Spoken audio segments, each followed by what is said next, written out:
Hello, everybody. Welcome to Friday. Welcome to the Writing Community Chat Show. I'm your host, Chris, and I am all alone once again. Hoolie's lost. And if you do find him, please either point him our direction or hand him into the Lost and Found, because we don't know where he's gone, and hopefully he's okay.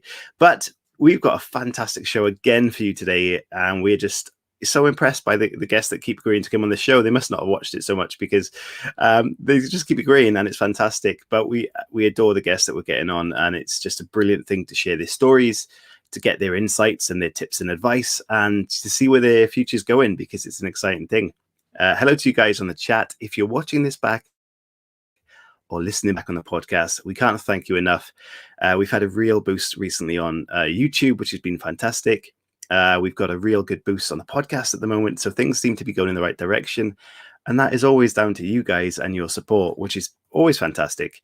And hello to you on the chat, TGIF. Thank God it's Friday, indeed. I hope your week's been okay, and hello to you, FJ, as well. So we've got a great show. We've actually got before I forget, if we're going to do a giveaway of today's guest book as well, like we've done on the show before, where we spin the thingy. So if you hashtag, or you don't have to hashtag, but in the comments of this, if you write both of you in one word, I believe. No, the both of you without as a normal sentence, and put those in the comments, you will be entered into that roulette a bit later on to win that book. So please do that. Okay, so we're going to introduce the beer token sponsor, which today, for the first time, we've got actually a sponsor of that segment of the show. And today, the Tiger Gin Beer Company, the Tiger Gin Company is sponsoring the Beer Token book promotion. So today is the Tiger Gin Beer Token book promotion. And Tiger Gin, according to their website, is so good, it has won more awards than any other gin. And as you can see behind me, there's a couple of samples, which they fantastically sent us. So I will appreciate this. Thank you very much.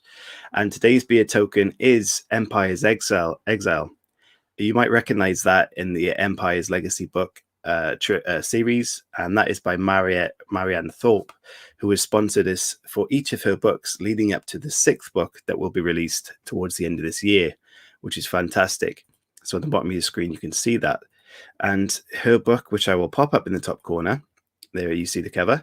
The bio reads, exiled for treason, Lena has few chances of survival in the mountains she must cross. Her companion is of little help, but the fabled city of Kazil may lay somewhere to the east, and reaching it, their last desperate hope for help against an enemy who is overrunning their lands. But does the Eastern Empire still exist? And if it does, will it come to the help of the long forgotten province? My apologies. Marianne has kindly put that down, the ebook down to 99 cents. For this promotion, so please do check out that and support the authors that support the show, because it's very important to us, which is just brilliant. So thank you very much for doing that.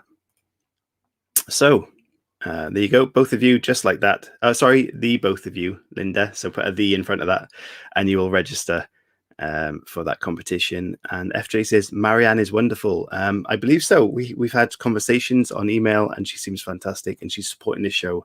To support the show for 6 books is, supporting this show financially to keep us going for a long time. So thank you so much. Okay, so I will pop this on screen because you guys to see it, and that'll make it easier for you to enter the competition. Bear with me.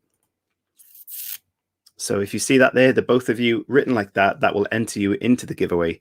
We have 2 entries there already. Keep bringing those in throughout the show, and you will be on a chance of winning that.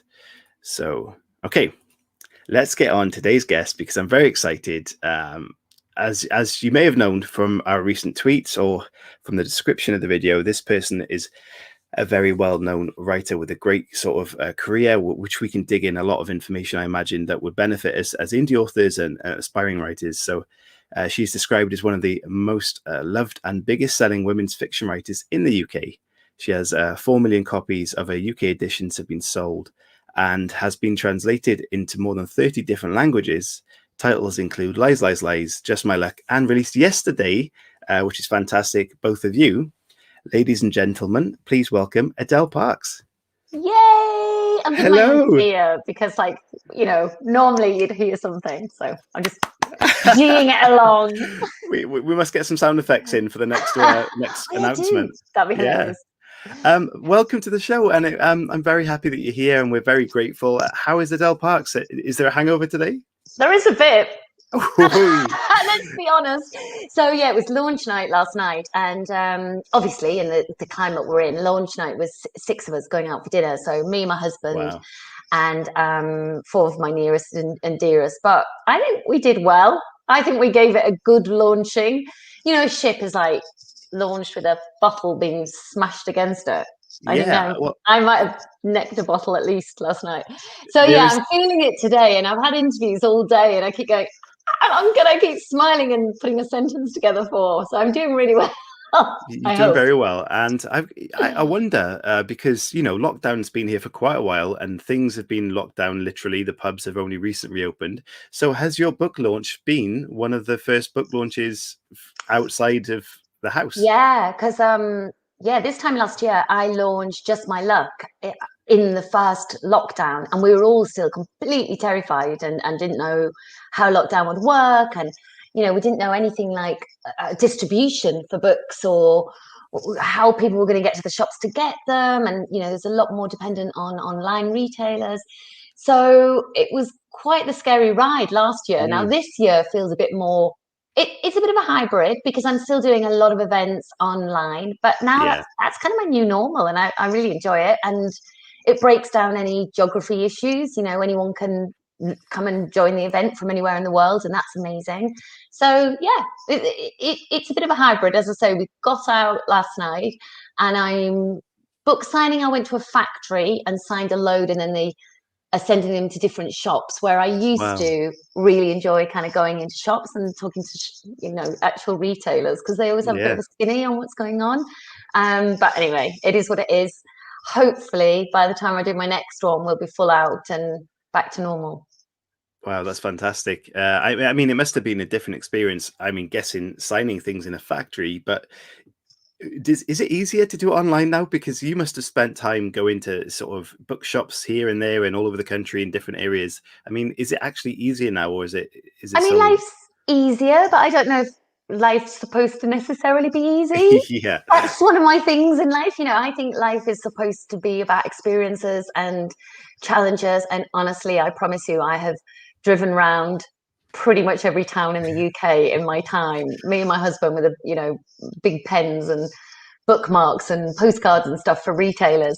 And sometimes you get a brilliant welcome and they're so excited. And other times it's just like a really bad moment for them. They're either busy or the stock hasn't arrived and no, they're embarrassed.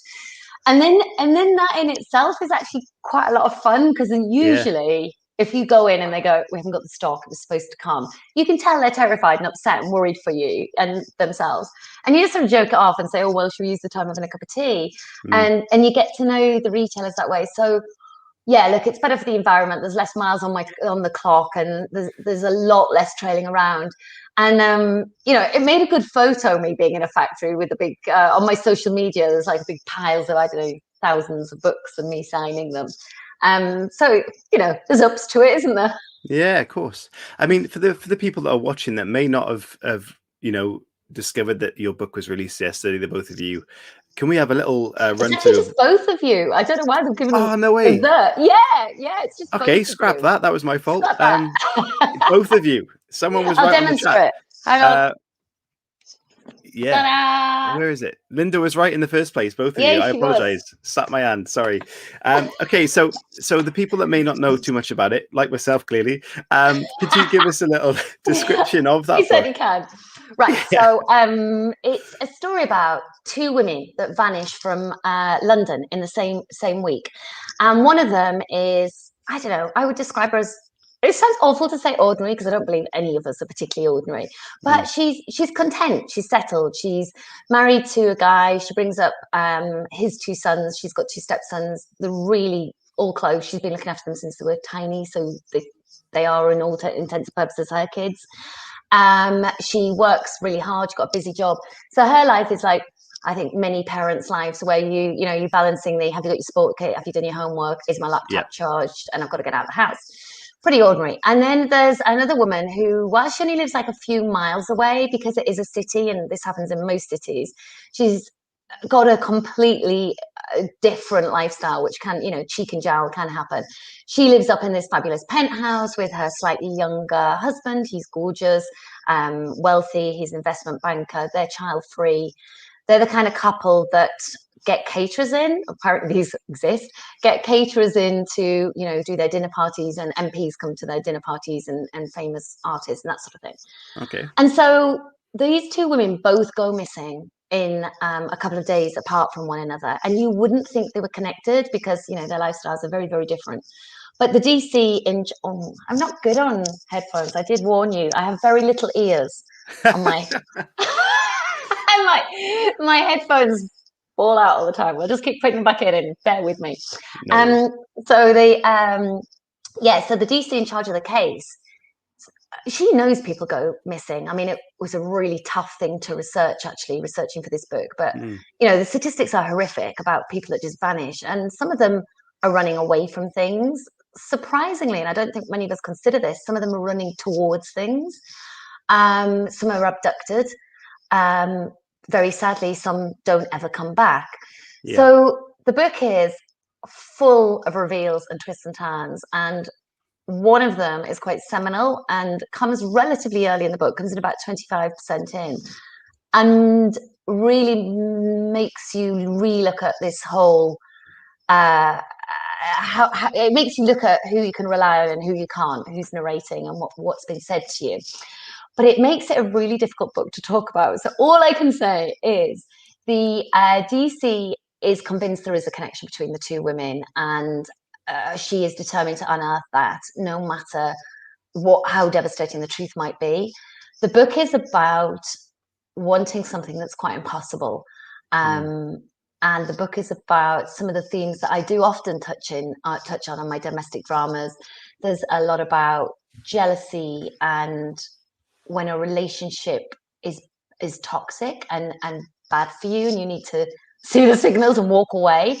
And it's about the grass being greener on the other side, and it's about the big stuff like how close love is to hate, and all mixed up in a quite dark and I hope suspenseful thriller. Well, according to the many reviews coming in, it is indeed that, and it has had some fantastic feedback from a lot of established people in the industry. This is one of the books that you've written, and it is by far, at the moment, the tip of an iceberg that is, a big iceberg beneath the surface of bestsellers, books that are around the world. I mean, your website has a fantastic section where it shows all the covers from around the world, which is incredible. I urge anyone to go and see that, and I can show you a bit later if you stick around to watch it. So, where did writing start from? If we rewind it a little bit and talk about... Shall we rewind it right back to the beginning? Do it right back. Yeah, let's go for it. I mean, where was there a burning desire to write in the first place? What happened there? There really was. So I'm born and bred Teesside, North Yorkshire, and I'm one of two kids, and my sister's 3 years older than I am. So, as is the lot of the younger child, and anyone like tuning in right now who's the younger child, they'll totally get it. You constantly waiting around for the older child who's doing something more interesting instead. So my sister would, her school hours were a bit longer. She was in clubs before I could be, and all that kind of thing. So, but we lived quite a walk a few miles away from the school. So my mum's answer was we would wait it out in the library. And there's worse places to wait out. I always even now think of a library as like something like an airport. In fact, I thought of that before I'd even been to airports. Wow. Because you go into a library and it's literally, you don't know what journey you're going to take. You pick a book up and you could be transported to a different time zone, a different country. You could become a different gender. It's just literally every option is there for you. And so I didn't really mind that I spent hours in the library, and we would take some books home every night, and then I would read them overnight because, there's 3 channels in those days and not much to watch on TV, and kids never got control of the remote control. And so I would read a lot. And then when I was about 7, one of the librarians said to me, "Oh, Adele, do you think when you grow up, you might be an author because you read more than any other girl I know?" Wow. And I didn't know what an author was because I was only 7 and it's quite a complicated word. If she'd said writer, I'd have got it, you know. Yeah. And I was mortified because I thought of myself as pretty well read. And I remember now that like burning shame, you know, that you feel like kind of kids particularly feel that blush of, have I done something wrong? But actually I did the right thing. I said to her, you know, what's an author? And she rushed away and came back with an Enid Blyton book that in those days they had like Enid Blyton's signature on the front as the branding. And she said, oh, you see, this is a real woman. She sits at home and she writes these books for you. And it was really odd because I think that was the first time it sort of fell into place that that could be a job, that somebody could sit at home and make these books. I don't know where I thought books came from. You know, I think I thought they were the people that were reading them to me, or I don't know what I thought really. Don't think I'd given it any thought. But for years, actually, sorry. So I love that comment that, you know, she wrote this for you. I think that's such an endearing and romantic thing to say, because you just feel a lot, you know, you're pushing books out for sales these days, but to think that someone's written a book for you is really special, isn't it? But what was hilarious is for years I did actually think Enid Blyton was literally writing for me, and I was like, brilliant, Enid Blyton writes these books for me, and everyone was like, no, she doesn't. Yeah, and everyone thought I was just like making stuff up, and they were like, no, she doesn't write them for you. I was thinking she does. The librarian told me. So I was a bit of a literal kid, but anyway, I loved books, and I think from that moment on, I realized it could be a career, and it just was what I wanted to do. So yeah, you have to fast forward quite a bit because that was a long story for a childhood story. But so fast forwarding, you know, I did an English degree, first generation uni. There wasn't creative writing courses around so much in those days. So it was, you know, just a standard English degree. But it was really good because it had a huge focus on the novel and sort of the history of the novel and all the way through. And I think that's been good training. But when I finished my degree, you know, I'm like, oh, I want to be a writer. And I always joke that, you know, I went to Leicester, and I always joke, oh, like I stood outside the university for ages. No one walked up to me and offered me a writing contract. And that's the thing, you know, how do you become a writer? And I had this just mad idea because I really liked E.M. Foster's books. And I was like, oh, I know, I'll go to Italy and something brilliant will happen in Italy. And you know, I'll write it up, and someone then will offer me a writer's contract. And I did. I went to Italy as a TEFL teacher, an English teacher, teaching English as a foreign language, and had a brilliant year. And something amazing did happen to me. I literally trebled my body weight because the food is amazing. But that's all that happened. I didn't do much writing. I didn't get a book contract. I just faffed around. So I came home and my parents were very like, okay, you know, you've had a degree and now you've had a year out and you're just taking the mick, go and get a job.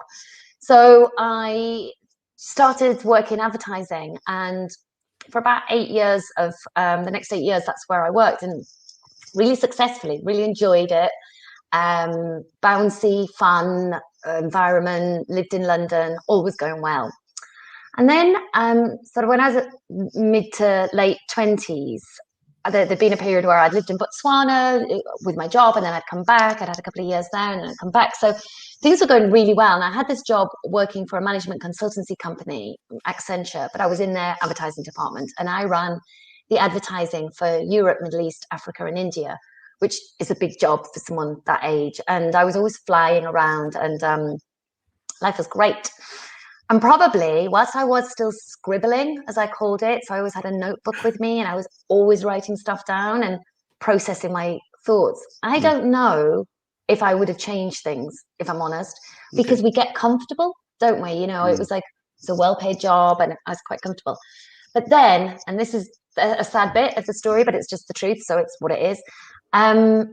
Within a year, we as a family and me personally lost a lot of people. So I had a PA that was younger than me. She died of cancer. A colleague that I'd had in Botswana got murdered. Somebody I was friendly with in Botswana died of AIDS, and her child died of AIDS. And we lost family members too. And it was horrific. It was completely unsettling, as you can only imagine. And I use the word unsettling. That's a ridiculous word. For a wordsmith, that was a bit rubbish. Yeah, it was devastating. And I went to a grief counsellor, which I think now we would all be totally comfortable with because we talk about mental health a lot more. But 22 years ago, you know, it was surprising. And I remember saying to this grief counsellor, you know, I will not be happy again. I can't see life ever correcting itself. I don't understand how I'm going to become whole again. Yeah. And she said, you know what you need to do? You need to find something that is entirely within your control and practice it every day. And whether that's baking or gardening or exercising, just find something that's entirely in your control and it will help you. It was one of many exercises she gave me. Mm. And I said to her, well, actually, I do this thing, this scribbling. And she said, well, what are you talking about? And I kind of delved into my bag and pulled out the current notebook, flicked through it. And she was like, how many of those have you got down? I was like, oh, I don't know, 12, maybe more, maybe 20. She said, they're all full. I was like, yeah. She's like, that's more than scribbling. Yeah. And it hadn't really crossed my mind that it was more than scribbling, but turns out it was. And she said, oh, you need to do more of that. And because I was a bit of a girly swot, in my head, I heard, go off and write a book. And that's what I did. I kind of suddenly really decided to take myself seriously. And that would be my massive tip to your like viewers right now, and your writing, anyone who's trying to write and struggling. And I think the first thing is you've really got to see yourself as a writer for other people to see you as a writer. So I started just 3 days a week writing for like 30 minutes, an hour, and a few hours at the weekends. And then I built up and built up. And then on the eve of my 30th birthday, I had finished this novel. I mean, I was working all the way along, and I'd finished this novel, and I literally just dropped it off at an agent. And I didn't know anyone. I didn't know any writers. I'd never been to a talk like this. I had never met a writer or an agent or anyone in publishing. I knew advertising people, and that was it. And insides of bars. That's kind of what I knew in my 20s, you know. And then so I bought the Writers and Artists Handbook, which I think many of you will probably be aware of. Big fat book. It's either yellow or red. It's every year it comes out, and it's got like this listing of every agent, publishing house, various competitions you can do, short story competitions, that kind of thing. And I just identified an agency through that and wrote a pitch letter and dropped it off on the eve of my 30th birthday. Went back to Teesside to celebrate with my family. And when I got back to London at the end of the weekend, and I'd only dropped it off on I think Thursday or Friday night. I think Thursday, and I took the Friday on holiday. There was a light flashing on my answering machine saying, I've read this and I want it. So I want to represent you. Yeah. Is directors that as well? He didn't say I want to represent you. He said, I want to talk to you. Okay. And I didn't really know what that meant. I kept listening to the thing, kind of, what's that mean? Wants to tell me off? Wants to, like, you know. Anyway, I went in to see him and we played around with it for a bit. And then it was about 3 more months and I did a second draft. And then he took that out to 6 publishing houses and all 6 accepted it. Wow. And it went into a bidding war. So it was an absolute ridiculous dream come true. I mean, you know, it just was. I always think somebody, like, I don't know, if you believe in angels or good spirit or karma or whatever it was, maybe it was like after all that crummy luck, I just needed a bit of a break, and I got it. It's amazing.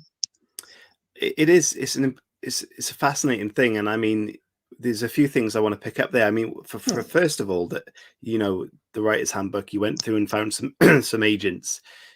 You know, that process for someone who hasn't gone through it, is there any tips for, first of all, approaching agents, and secondly, you know, those sort of life experiences and the travel and the incidents themselves, all of those things, how much do you think that plays into your writing and your writing ability, especially when you compare that to, say, having the educational background for it as well?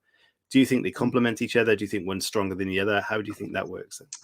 So good questions, both questions. So first thing about agents now is, yes, there is still a Writers and Artists Handbook, and you can usually get that from most libraries. And have a look at that. But actually now, nearly all submissions and details about submissions are on agents' websites. So the Writers and Artists Handbook is really good because it tells you, otherwise you don't even know what literary agencies are out there. But you really should check everybody's individual submissions process, because, you know, it's different wherever, you know, whichever agency you're approaching, a bit different, nuanced. They're more or less the same. I'm not very good at pitch letters. I can't bear them. I'd rather write the whole novel than write a pitch letter. So I understand your struggle if you're struggling with a pitch letter, but they do ask for one. And they usually ask for sort of the first few thousand words. And sometimes now they even ask, who do you think your audience are? How do you think it's marketing? Do you think, who else is already out there in this genre? So yeah, it's basically go online and see what they're asking for. A little tip for people who don't want to go through an agent, and some people don't. There is a new imprint from HarperCollins. Now, HarperCollins is my publishing house, and the way my publishing house and all publishing houses work is there's kind of the publishing house at the top, and then they've got strands going down called imprints. And those imprints have all got little different ways of operating, and they're kind of businesses within a big business. And my imprint's called HQ. But there is an imprint within HarperCollins called Harper North. And if you're a northerner or writing about a northern thing, then you can actually send your submissions directly to Harper North. And I think that's worth knowing about, because it's a newish thing. They've only opened the doors like a year ago, maybe two. But yeah, look them up on Twitter, look them up on, I think it's mostly Twitter. They presumably are on Insta as well, but they give quite a lot of info on Twitter, and just find out a bit about them if that's who you are, and if that works for your story and your birth. But anyway, that's one question. Second question, were the horrors that I went through, do they help? They do. I mean, it isn't what I wrote about first. I literally wrote an escapist book. I wrote this book about a girl who had a fantastic job. She was gorgeous. She had great friends, great husbands, and then she has a really steamy affair. Ooh, my earbuds panicked at the word affair. Jump out. Popped out. She has a really steamy affair. And honestly, the book was filthy. I look back and I think, what made me think that was publishable? I suppose because in those days, I had no idea what it would be like, someone from your dad's golf club going, oh, hello, love, I read your book. Wow. But anyway, but anyway, I wrote that book because it was escapism. And I think that's important too. You don't, people sometimes write about their own experiences, and we're always told, write what you know. But actually, I also knew that escaping from what I was really going through would do me some good. And so for quite a few years, I wrote fairly comedic books and quite light books. And now I'm a million miles away from that. They're really dark and twisted. There's a lot of reveals. I think what's kind of stayed the same throughout that entire process is the things I'm interested in, which is people. My characters are the most, plots are obviously hugely important, and you can't say one's more important than the other, but my characters are the thing I love creating the most. I like to give readers really satisfying people. You might not like them all, probably won't, because there's some outliers out there, and there's some, the people I write can be quite vicious, they can be quite terrifying, or they can appear to be somebody fabulous and they're not quite so. But I love that. I love getting inside somebody else's head and having that. But I think as writers, we all consider ourselves, I'm sure everyone listening will agree, we all consider ourselves slightly deeper and more empathetic than most of the general population. We feel things, we're bound to, we're meant to, because if you're not feeling it, how are you then going to write it to empathize and connect with other people, with your readers? So I wish I hadn't had to go through the things I went through, but I did. And I think, what doesn't kill you makes you stronger. Oh, tell you my ears. I'm going to get some those good ones that you've got. I can't believe I'm a year into lockdown. I still haven't got really good headphones. They definitely help. I mean, not so. That's a great answer to what you just gave, but not so much in terms of the darker side of things. But do you think in terms of general life experience and then learning educationally, say writing courses, that sort of thing, do you think which one kind of outweighs the other? Do you think there is an outweighing thing, or do you think they're both as valuable as each other? Well, I didn't do any courses. I mean, I know I did my degree in English, but I don't think the degree in English taught me how to write a novel. What my degree in English did was teach me how to read. Yeah. And, you know, I would say the most important thing is reading a lot. I think most writers need to read a lot. You don't necessarily go on courses. Some people love courses and it makes them feel confident, it makes them feel connected. And, you know, they need the support from a support group of that other writers can offer if you're on a course. And that's terrific. But I don't think education's be all and end all. No, I mean, obviously it's great if you can structure a sentence and it's important for you to be able to communicate. Obviously, that's the whole point of being a writer. Yeah. But that doesn't have to be trained into you. You know, it can be very instinctual. I mean, I wrote a book and I'm quite stupid, so there you go. I think life experience plays I quite don't well. believe that. Yeah. Okay. I mean, you know, you've written a lot of books now, and they've all been very successful. And you mentioned how your genres changed quite a lot. So how has your writing style changed? Has it changed? And have you gone from like I don't know, a pantser to a blotter? Has there been any change? What's that been like? Yeah, I think I am still me. I think if you went back and read the first book, you'd go, oh yeah, I hear her voice. I think even though one's a romantic comedy and now I'm doing, you know, thrillers. Yeah. So obviously the plots are very different, but I think like my sass is still in there. I am known to be sassy. I love that. Quite like being sassy and provocative. I think whether it was a comedy or, you know, whether it's a thriller, I challenge and I will challenge the reader. I will make you look at things differently.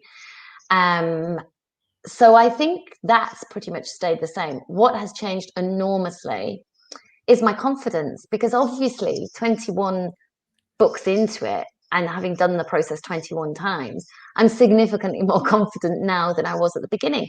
At the beginning, I liked what I'd written a lot. I liked it, and I think that's good. I think you need to be confident about your own writing. But equally, I didn't really understand the process. I didn't understand how long it would take me to write my second book, because it had taken me a couple of years to write the first one because I was working.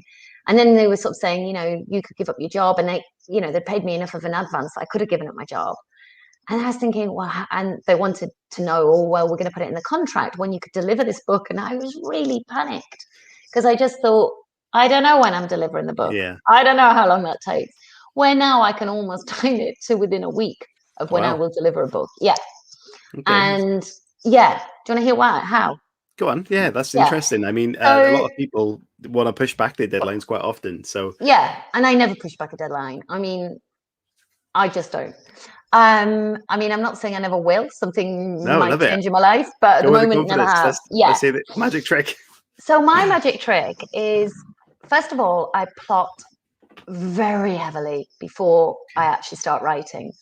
I will go through every kind of twist and turn, and this is particularly important in thrillers. I will go through every twist and turn, and I will flush out the potential dead ends at that stage.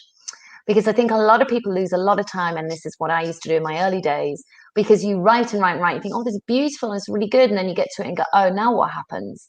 And you don't know, and then you might lose weeks, and your confidence starts to erode because you think, I don't know what happens. What if nothing happens? What if I have to throw this book out? What if I've wasted 30,000 words? What if I've wasted 6 months of my life? You know, whatever it might be.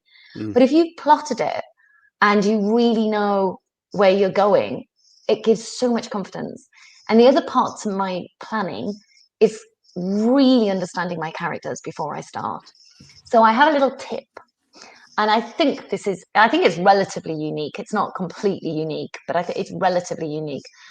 I interview my characters, and I always say I need to know them pretty much as well as I know my best friend. Wow. So yeah, I mean, probably true as well, because even your best friend is keeping something from you. Just saying. Talk to us about that a bit more then. How do you interview your character? So I have sheets of questions, maybe about 50 questions. And some of them might be things like, you know, obvious ones like age, marital status, gender, do they have any kids, all that kind of thing, normal stuff. But then I want to know about this character. I want to know what's their birth sign. That might never come into the book at all. And also, do they even believe in birth signs?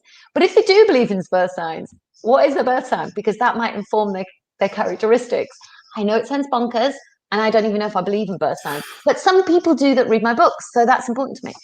I might ask my characters what their favorite outfit is, who their favorite sibling is, what's their most shameful secret, who they tell their secrets to, what their first kiss was like. Do they have, if it's a woman, I will ask her if she has outfits for when she's on her period and another outfit for when she's not because she feels like crap. Or is she a woman that just bounces through that? But that's kind of like detail. If that turns up in a book, pretty boring book, I promise you. But knowing that character that close is super important to me. Do you know what? I think I'm writing a story at the moment that's got 11 characters in it. I'm not struggling, but I'm trying to think, how do I give them personalities, as there's so many of them, in the right way? And that is an absolutely genius tip that I think so many people would love to use. I think it's fantastic. Brilliant. And you honestly do, and you don't have to do, you might not do all 50 questions for all 11 because that will take you a while. But you pick your protagonist and then you maybe do half of that amount for the other ones. But it just keeps you clear. So then when I start writing, I've got this very strong plot. I've got these very strong characters. So I've already got someone on my team, because I think the other thing all writers will admit to themselves is it's a pretty isolated job, which that might be the attraction for many of us. We might quite like being our own bosses and being in control of everything, but it is an isolated job. And having the plot and the characters, sorted, I feel I've got someone on my team. And then if I do get stuck, I think, oh, hang on, I need in my plot for this character to confide this in someone so that my reader knows it is a fact or it's not a fact. Who would she or he confide it in? Go back to my notes. Oh, well, their best sibling is their brother. Well, maybe make a phone call to him. So that kind of thing is a really big help.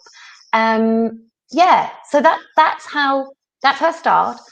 So I will do this for about, and this will blow your socks off, I think. I do this for about 3 months. I literally plan for 3 months. Wow. And by the end of that, I'm itching to get writing. And also you can imagine, as a paid writer, how many people in 3 months say to me, what are you working on? How are you doing? What's your word count? And each time I have to go, I haven't got a word count. I'm still plotting. And they think, oh, she's not very good, is she? But it's actually part of my process. And by the time I do sit down, I am itching to write that book.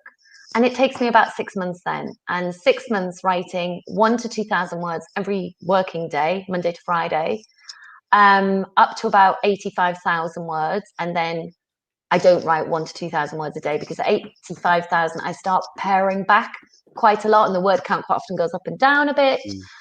And then ultimately I get to about 110,000 words and the book is done. Wow. And at that stage, I read it aloud to my husband. And, it's a good process. It's really good for kind of picking up on repetition or plot holes or just timing plans. And he's pretty good at helping me on that. And then it's done. Ta-da! Look how easy I've made it sound. I mean, but it's in the planning.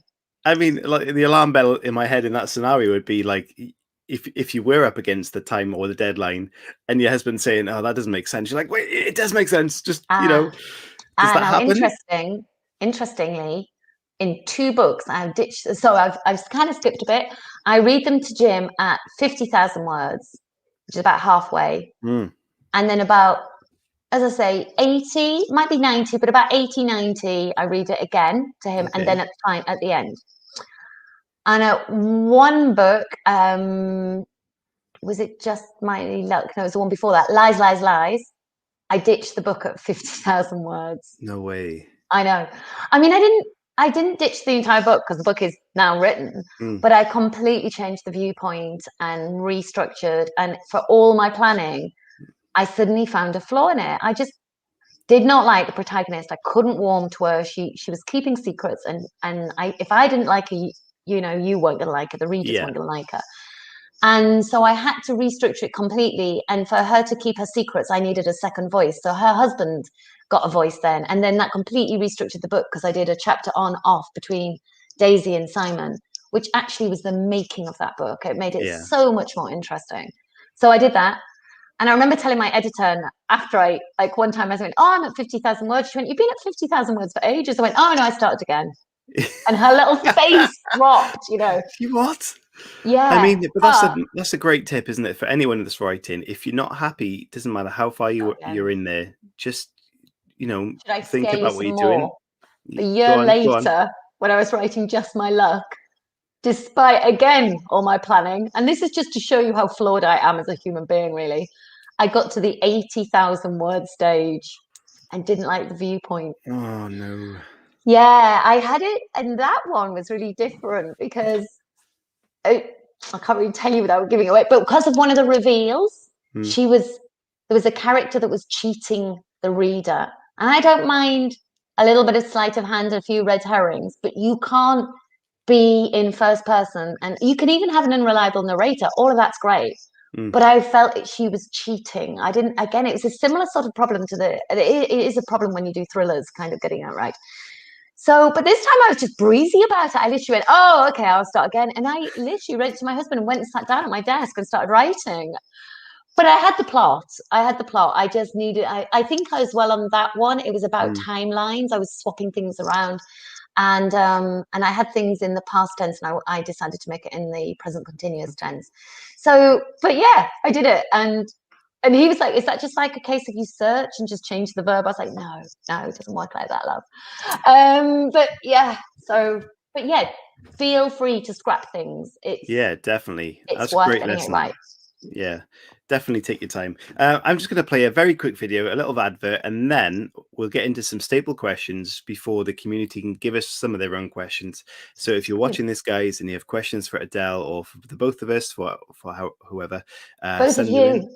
Both of you. Oh, I see. Send them in. Oh, you meant actually both of us. Got it. Well, I should have thought ahead there, shouldn't I? That would have been a good little plug. Anyway, so the both of you. Us send us some questions and we'll play this. So we'll be back shortly. Guys, I'm here to talk about the amazing Pro Writing Aid and how I wish I had this software in my first two novels.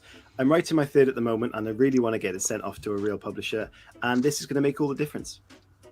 Yeah, if you want to get yourself agent ready, then this is definitely the tool for you. And it's got a really cool tool where you can compare your writing to somebody else's. So you can compare your work to Stephen King or Paul Hawkins. Yeah, really test yourself. Go to town. It's fun. It is fantastic. And if you click on the link in the description of the podcast or the YouTube video, you will find a 20% discount affiliate link, which will help us out and help yourself out. So please check out Pro Writing Aid today. I mean, it's a bit weird seeing my co-host there when he's not here, isn't it? I mean, at least I've met him now. Yeah, there he is. That's right, Chris. There you go. Guys, great software. Check it out. Anyway, Adele, we got some staple questions on the show that we like to ask. And, if you can answer them, great. If not, we'll move on to the next one.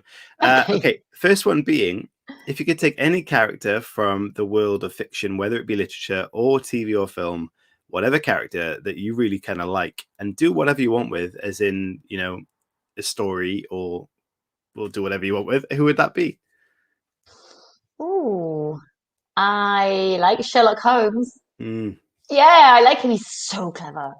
I'd make him hot. That's what I do, because Sherlock Holmes is not hot, and he's that clever. If I made him hot, well.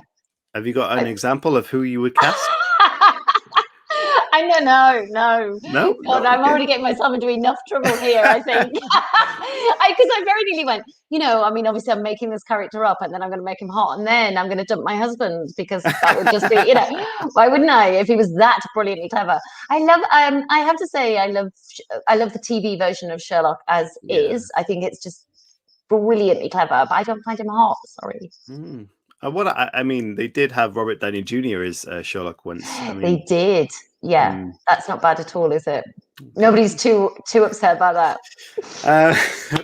Okay. So the next question, moving on from that, would be if you could change. Moving on from that intellectual answer. It's a valid answer. It's very honest. Very valid. If you could change the ending to anything, again, literature, TV, film, what would be the change of an end? Doesn't have to be bad. Okay, a quite kind of controversial one. I'm not the only person to say this. I was a bit disappointed with Game of Thrones ending. That is not the only. It's not controversial, is it? Had that. Yeah. No. So change anything specific? Well, there was just a lot of dragon blowing at the end, and she was my heroine, and I wanted it to be good. I wanted to find a way of not, Queen of Dragons not ending up dead. And it was really unfortunate that we were related, because if they weren't related, they could have made beautiful babies, and that would have all been lovely. But I just didn't think it was wow enough.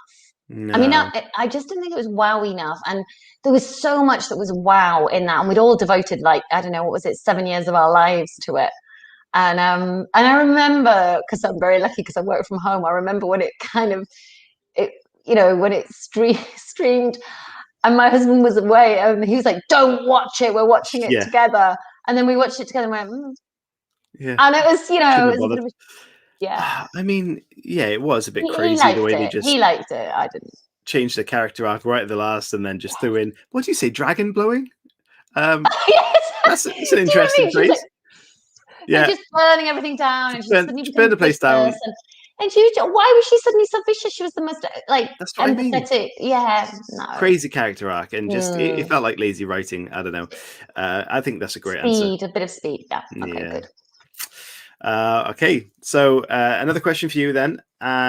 This is one of Chris's favorite questions, and if you could resurrect someone, an author from the past, any author, and write with them, a super best-selling book, and then on the basis that you had to then kill them, who would you pick, and then how would you do it? Oh my god, that's a brilliant question. Okay, because at first I was thinking, I'd pick Jane Austen because, I admired her when I was a child, and then I have to kill Jane Austen. Yes. I mean, how would you live yourself? Also, if the PR got out, that would be terrible, because if anyone knew you'd killed Jane Austen, that would be pretty bad. Well, so we'd let you get away with it, I think. Yeah, we'll give you the... Really? Because she's just we're just returning her. She's kind of zombie Jane by then, isn't she? If I'm bringing her back from the dead anyway. So people are quite pleased that I'm killing her, maybe, because she's zombie and she's just going to eat everyone's brains. Oh, you're making that a bit too easy, I think. Okay, right. Well, I still think it might be Jane Austen, because I think actually we might kill each other working together, because I bet she was a pain in the ass. I bet she was really pedantic, and I bet she really... I mean, I love her, and I love her work, and I think it's... But I think she must have been quite frustrated a lot of the time of like her PR, there's this lovely woman writing romances. It's like, or scathing, sardonic, kind of commentaries on society. Depends how you want to look at it, because that's what she was really doing. So I bet she would come back and she would be quite excited to have her feminist moment, and she would write something, and then we'd probably find out that we were quite similar and clashing because of it. Maybe I should go for someone who's more complimentary or contrasting, and then I wouldn't have to. I don't know. How would you do the job? How would you finish it? God, this is awful. You're asking me how I'd murder someone. I'd probably push them down the stairs. That's what I there's quite a lot of pushing downstairs in my books. Yeah. Do you think that would work though? No. I mean, that's quite an old school tactic, right? That's like a Coronation Street back in the day thing. I'm really hoping that somebody else could do that. I know. I'd employ someone. Hurrah! I'd outsource it. That's the best one we've had. Yeah, that's the best I'd outsource it. I'd get a killer. I'd get a hitman. Yeah. That's the best way, because people also poison probably the best. That's horrific. Poison would be awful to watch, but yeah. But Hitman's great. But yeah, the pushing down the stairs is quite an old. You probably just end up with a broken ankle. You're like, she hurts her ankle. Yeah, stands up. She's really cross. What have you done that for? We're doing well. We have a bestseller on our hands. Is this about royalties? Yeah, I didn't really want my name on the book. It doesn't matter. Okay, so so again, this is Chris Hooley's morbidness. You're on your deathbed at the end of your life, and you look back on your writing career. What would success mean for you? What would the end result be? What would be happy? It's a good one. I think if I'm on my deathbed, do you know, I was going to try and go, and still think about my career. It's really wrong, because I should be thinking about my family. But my family know me well enough to know if I'm on my deathbed, I probably am thinking about my career. I mean, I'm thinking about them too, but my career is important to me. Get an autobiography real quick. Yes, that would be good. Yeah. Oh my God, that would be really good. That's what I would want. No, I think I would want that, but I would lie in it a lot. I wouldn't really let out secrets. Tales from the deathbed. But I think what would be success is the fact, and I think this is why a lot of people do write, is the fact that I know it would go on after me. Yeah. And I would hope that there was still being published. Like so I'm 52, which I literally class as halfway through. That's what I keep saying, 52, halfway through. So bearing in mind, I'm going to live to 104. Yeah. I really want that my books are still printed, because some books fall out of print. Mine are all printed and they've never fallen out of print, touch wood, so far. So wouldn't it be great on my deathbed if that was still the case? Be absolutely hilarious if I was still writing a book a year, and by that time I would have 74 books. Wow. Hysterical. I could lie on them. That could be my deathbed. I could be literally lying on them. It could be the massive boost to your career. I mean, well, me dying. Yeah. Often. It happens to some people. That'd be all right, because then, you see, that's why I would want them in print, because then my kid would be rich. Well, if I'm 104, it'd be his kids. Might even be his kids' kids. Wow. My great-grandchildren would be all right. That'd be awesome. Yeah, I was kind of chuckling earlier when you said about the TV having 3 channels. And people these days won't remember, the channel 4, after 10 o'clock, would just shut off. And it'd have a creepy kid on there with static behind it. Crazy. That's it. They'll never know the pain. Never. Anyway, I'm going to play a little video, and then we're going to get a couple of questions from the audience before we finish up. Guys, if you have any questions, please, by all means, send them in, and we will finish those before we finish the show. So there you go.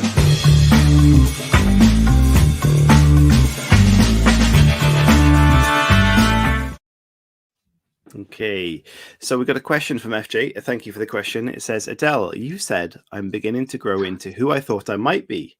Was there a key moment that made you realize that moment? No, I think it crept up on me. But I think being 52 is brilliant. People really panic about turning 50. And I loved it. It just suddenly, there is literally no getting away from it. You're a grown up. There's nobody, you're looking after your kids. Stop, because I faked being a grown up for quite a long time, and then I rejected being a grown up for quite a long time.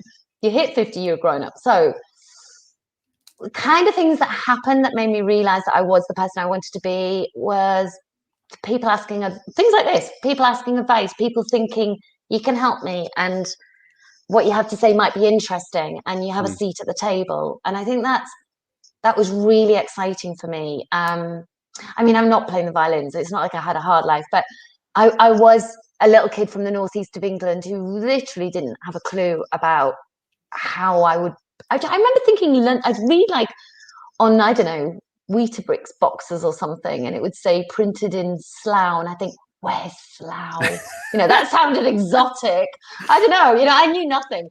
And as I grew up, do you remember all the TV shows and everything obviously were produced in the BBC, and they would be right into these competitions. It was always a London address, and it just seemed so far away, and everything seemed so inaccessible and tricky, which I think the world isn't so much like that now. I think things like this have helped massively close the geographical gap, which is a fantastic thing. And I hope that continues.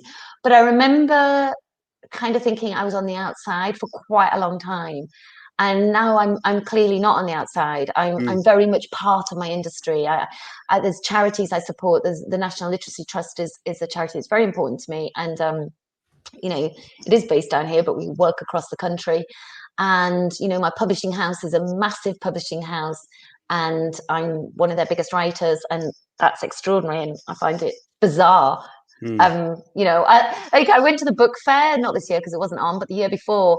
There were these massive posters, I don't know, 4-meter high posters of, I don't know, Agatha Christie and David Walliams and Adele Parks, and I was like, I noticed Agatha Christie. It's actually the only thing I said the entire festival, so I don't think I was much use to anybody.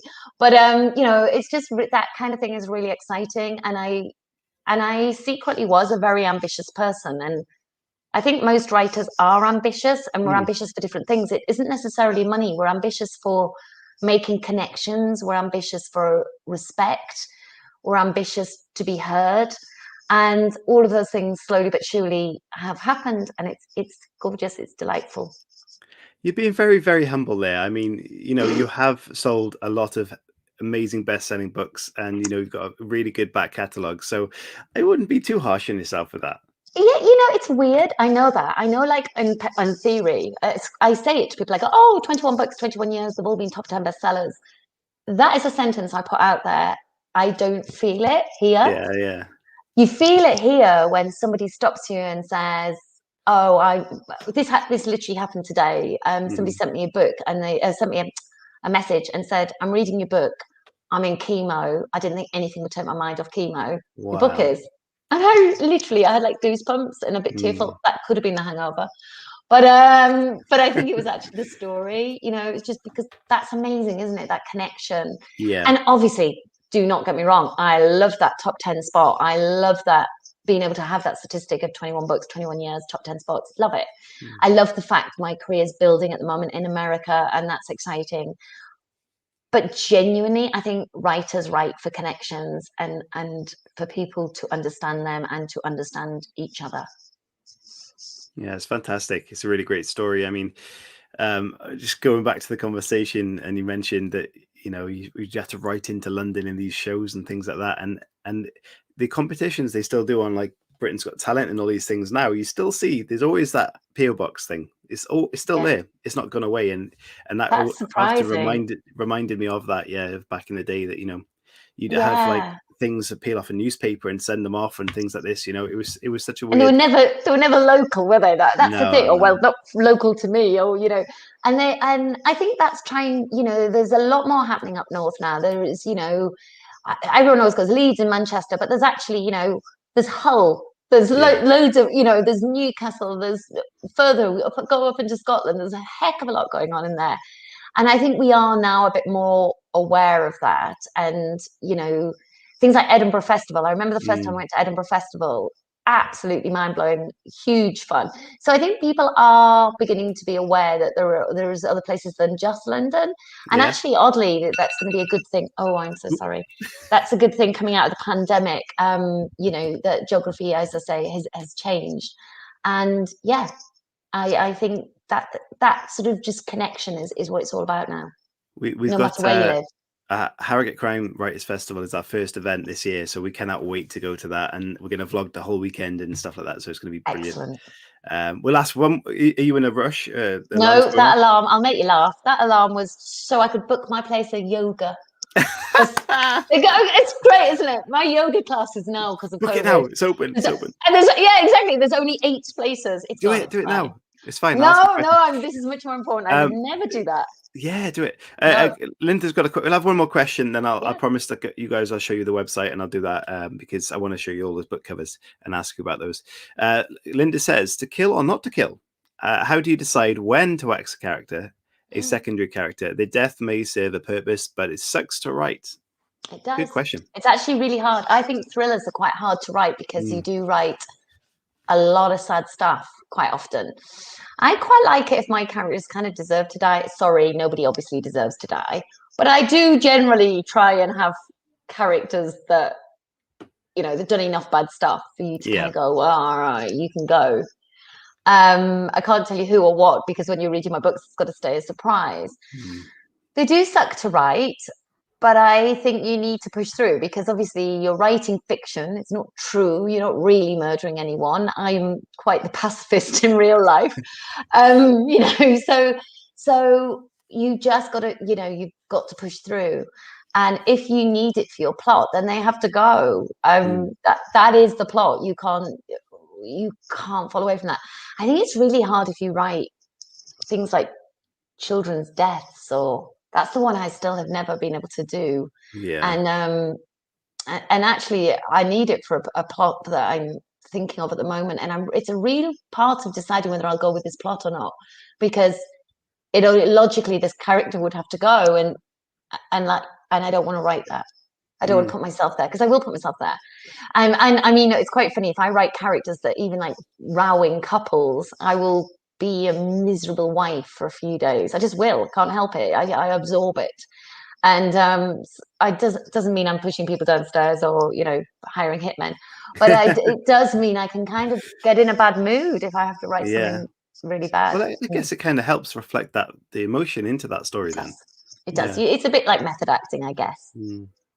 It's kind of funny when you mentioned it's not funny at all about children's deaths and those sort of things that I instantly Disney popped into my head. It's like the way they write is like parents die, then we move on to the story. It's like every story starts off with Every the dead parents. story, it does. Yeah. But you didn't know the parents. Is how They never they, give you the connection, really, do they? No, except for Bambi. Do you remember Bambi and the mum? Oh, bad shot. I mean, they always give it a nice happy family kill the parents. They just love to do it. Maybe they know something we don't.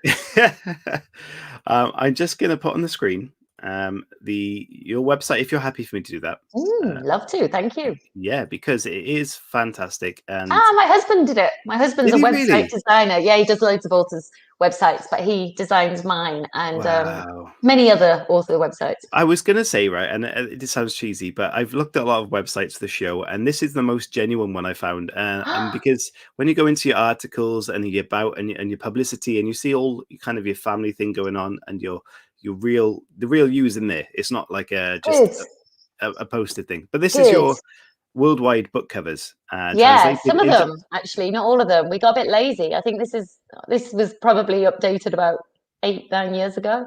So talk to us about some of these then. Is there anything that stands out that you really love? I love that. Well, stop there, because that top right-hand side one with the penguins on, never understand that one. I don't know if I've ever written about penguins. I mean, I must have. Somebody said to me, there is a zoo visit in the book. And like the couple got the zoo with a kid for about 2 seconds. I don't understand that cover at all. And that's the cover of your book? It's the cover of my book. No clue. Keep going down. This is quite hilarious. I love this funny one about like the characters that are like almost chess players and he's knocked over and she's there. These are kind of some of my earlier books. I told you there was a lot of kind of romantic comedy and relationship books. Keep whizzing down and we'll see what else we've got. This one's an interesting one. So at the bottom, and this is literally, I must get this updated because these are really old now. Husband. Where am I looking?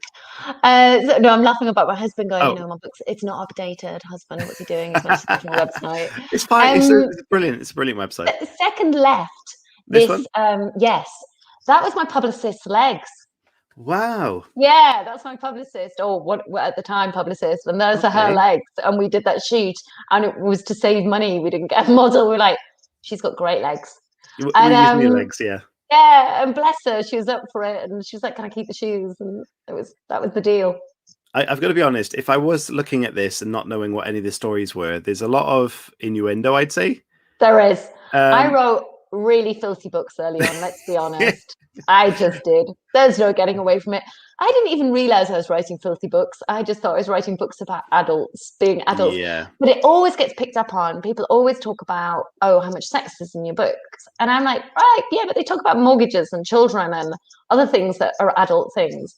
But it comes out. And actually, then I kind of toned it down because my kid got to school age, and like a lot of his friends, and particularly his friends that are girls, were kind of 13, 14 going, I'm reading your books, Adele. Right. Probably no. But he's adult as well now. He's 20. And I have to say, I think this book has got quite a lot of sex in it again. I'm just saying. So I think it was because I wrote it through lockdown and, imagination went wild. What else was there to do? So, it's a bit cheeky. It's provocative. That's what we call it now. Provocative. Okay, that's the word. It doesn't fade to black.